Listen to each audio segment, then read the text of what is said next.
tu es une personne timide? Tu te dis introverti, donc tu préfères écouter plutôt que parler.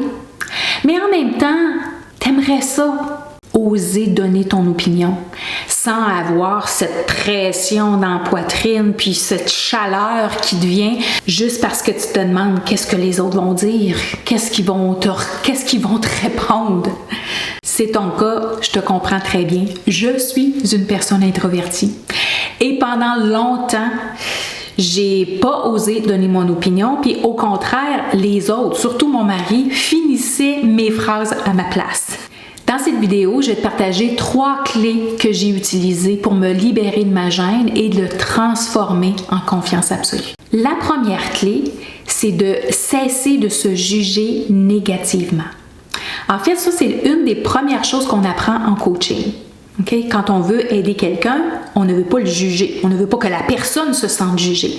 Mais pour ce faire, pour apprendre cette habileté-là, on a besoin de ne pas se juger soi-même. Parce que c'est difficile de ne pas juger les autres si on a une critique de soi incroyable. Okay? Alors, le contraire du jugement, c'est la bienveillance. Donc, plutôt que de croire que j'ai rien à dire, c'est pas intéressant, on va me trouver bizarre ou peu importe, eh bien, je peux avoir de la bienveillance envers moi. Et les idées qui me viennent en tête, ce sont des opinions. Il n'y a pas personne qui est obligé d'être d'accord avec mes opinions ou d'être d'accord avec mes idées. Alors, j'ai cette perspective-là que ce qui me vient en tête, c'est tout simplement une idée, une opinion, et si c'est en lien avec ce qui vient d'être verbalisé ou je sens que ça pourrait être bienveillant ou inspirant pour la personne, je le mentionne tout simplement. Et puis en retour, eh bien, je m'attends absolument rien. Je m'attends pas à ce que la personne dise « je suis d'accord avec toi », je m'attends pas à une attaque nécessairement, mais si la personne n'est pas d'accord, ben je vais tout simplement lui répéter « c'est juste une opinion, tout simplement, c'est mon opinion, c'est qu'est-ce que moi je crois ». Alors je t'invite à prendre conscience de la prochaine fois que tu ressens de la gêne, écoute tes pensées et probablement que tu es très critique envers toi-même. Donc fais juste changer tes phrases pour être un peu plus bienveillante. Fais comme si tu parlais à un jeune enfant. Hein, tu parlerais de façon bienveillante à un jeune enfant. C'est sûr que tu ne voudrais pas le critiquer, mais tu fais la même chose pour toi parce que tu as un enfant intérieur. La deuxième clé que j'ai utilisée, c'est que je me suis engagée à agir malgré ma gêne. Et pour ça, j'ai utilisé la règle 1, 2, 3, go. Pareil comme quand on saute dans une piscine. Donc, le numéro 1, c'est au moment où est-ce que je ressens la gêne. Le 2, c'est que j'arrête de me critiquer, je change mes pensées. Le 3, je prends une respiration, go, j'exprime, tout simplement.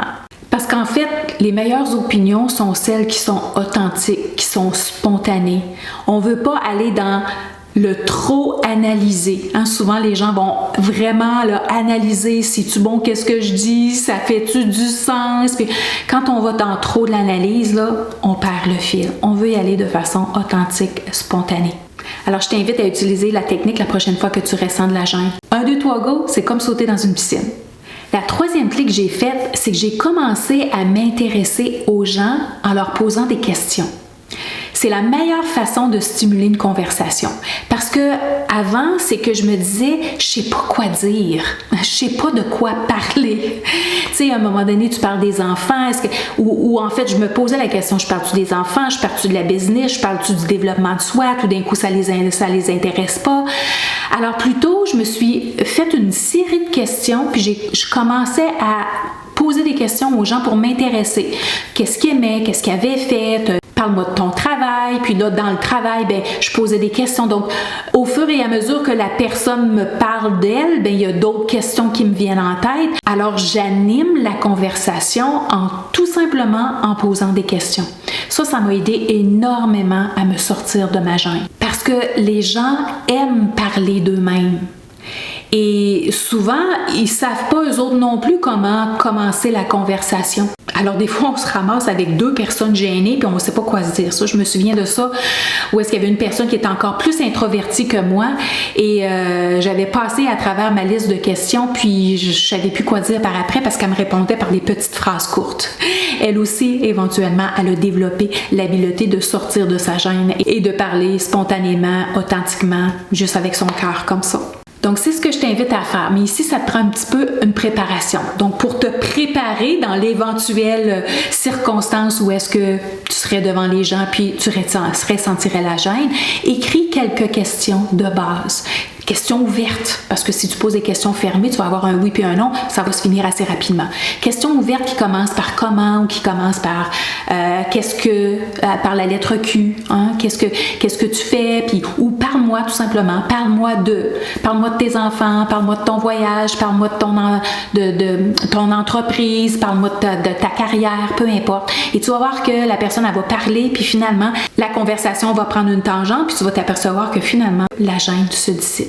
Si tu me dis, ben oui, mais Nancy, mais c'est parce que moi, là, je suis gênée depuis que je suis jeune. Là, j'ai toujours été gênée.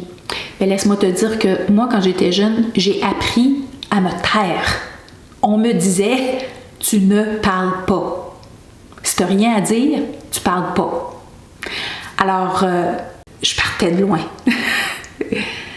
C'était pas juste la gêne qui était à l'intérieur de moi, c'était la croyance que je laissais parler les autres, puis que moi, j'avais rien à dire. Donc, je te comprends, mais dis-toi que oui, tu peux sortir de la gêne.